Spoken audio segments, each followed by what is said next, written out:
When I got arrested in New York, I got arrested for Biggie. Them guns in my room was Biggie's guns because them cowards left the room when they heard the police was downstairs and everybody left their guns in my room. So I got 4 guns in my room. Serial numbers scratched out, and I did not snitch. I took that case.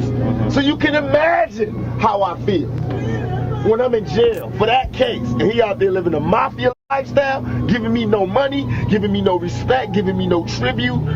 Rolling with my road dog who was there when I got shot. I mean, come on, man. I'm not paranoid. I'm not paranoid. Yeah, what's good, people? We back. Now, I ain't the one. I don't want to jump on Diddy's case about no broad. And that always been the very last thing I ever thought of was Diddy with a broad. And how Diddy be freaking off with broads and the broad that participate in Diddy's freak offs and the criminal, like that's always been the absolute last matter of on my mind. Never cared about that. But if they were trying to take Diddy down for setting up Tupac, it would be something different. You know, him saying that he gave $1 million to Keefe D to take out Pac is weird. But then this right here, right? Let's go back into 1994. But while Pac is out on bail, matter of fact, before him being out on bail, remember when the above the rim shit is going on, Pac starts hanging out with Haitian Jack, and Diddy. Well, I mean, when Biggie sees Pac in the club and tells Pac that, yo, you shouldn't be hanging out with Haitian Jack.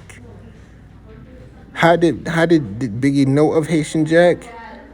The whole city knew of Haitian Jack, right? So I don't want to get into that. The whole city everybody knew who Haitian Jack was. So it's like the plug is there. So right when Pac get this sex case, a fake ass sex case for some egregious broad, right? While he's out on bail for this charge, he gets charged with having guns in his hotel room. This is that shit that he was talking about in the interview where it's like, yo, no matter what I do, I go in, I beat this, I do this, I do that. It's just always some other shit, some freaky shit. When he in that Sway interview, that's what he meant, right? And with Big, it's like, remember, this is all happening in 1984. And remember, Ready to Die came out in 1984. And remember, Pac had the #1 album out. Remember? Me Against the World? Well, his album went #1 while he was in jail. It was destined to go #1, right? They had Dear Mama on it, I believe, or something like that. I don't know. Early Pac, I'm not up on. But music-wise. And no, I'm lying. No, don't take that as a way to discredit what I'm saying. I'm up on Pac. I just trying to think of the singles with that album. But anyway, with Pac getting caught with guns in his room, do you think that Big just handed a gun to Lil C's and D-Rock and like, hey man, let's just leave our guns in Pac's room when the cops come up here, right? Or do you think that Big, C's and D-Rock and them was told, yo, we setting up Pac, make sure he leaves in cuffs. Make sure he leaves in cuffs, right? When you say that, you are the police. I don't care if you have a badge or not. You are the police if you ever say that, think that, move like that, dress like that, dress like that, smell like that, whatever. So that's what it seems like to me. This does not seem like, oh man, because the story is that Pac had the Bad Boy crew in his room and they were smoking weed, and then the cops run up to the room because they smell weed, and the Bad Boy crew left the room before the cops got there, and Pac was left with the weed and the guns. How many rappers you know in today's day and age that get caught with weed and guns? Right? That's like that was a common thing. We don't know what they're doing now. But do you think that was like just happened? Or do you think that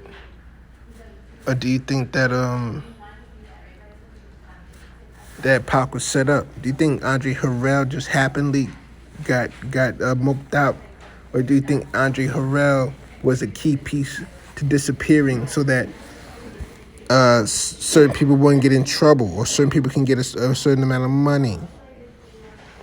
Which one do you believe? Did you have a black Jesus in your kitchen, or did you have a white Jesus in your kitchen? Which one? Right? That's what it boils down to. Because when you think that Pac was not set up, you don't know life. You know what I'm saying? I remember Prodigy said it one time. He said, "Yo, they always asking why y'all always fighting in the ghetto." And he said, if you don't know the answer, you don't know the ghetto. That's exactly what I have to say about this Big and Pac shit. When Gucci said this is the same shit that got Big and Tupac killed, it was, and it is, and it won't change. Now, this game goes so deep. This game goes so deep. At first, I was gonna say, was Tupac a snitch or was Biggie the police? And if this happened today, I'm definitely saying Biggie is police. Once somebody does it to me, once somebody does a police action, you calling out their police action doesn't make you a snitch. You just did some police shit. And people need to know that this is the police that we need to be worried about, that is trying to take our riches and resources and put us back into chattel slavery. That's always been my position on the police. Remember when Craig Mack was like, I thought we said fuck police. What happened with that? That's why Craig Mack was going to go to Death Row East, because him and Pac was on the same mission. Him and Pac was on the same ride. P would probably ended up on Death Row East too. But this is definitely a setup here. I'm smelling setup all over this. It's like I can't look at Biggie as being innocent no more. Biggie had to know what it was. I mean, matter of fact, I'm lying. Biggie probably didn't know the extent to what this was, but he didn't. I could tell by his reactions to Pac dissing him that he didn't know the extent to what was going on.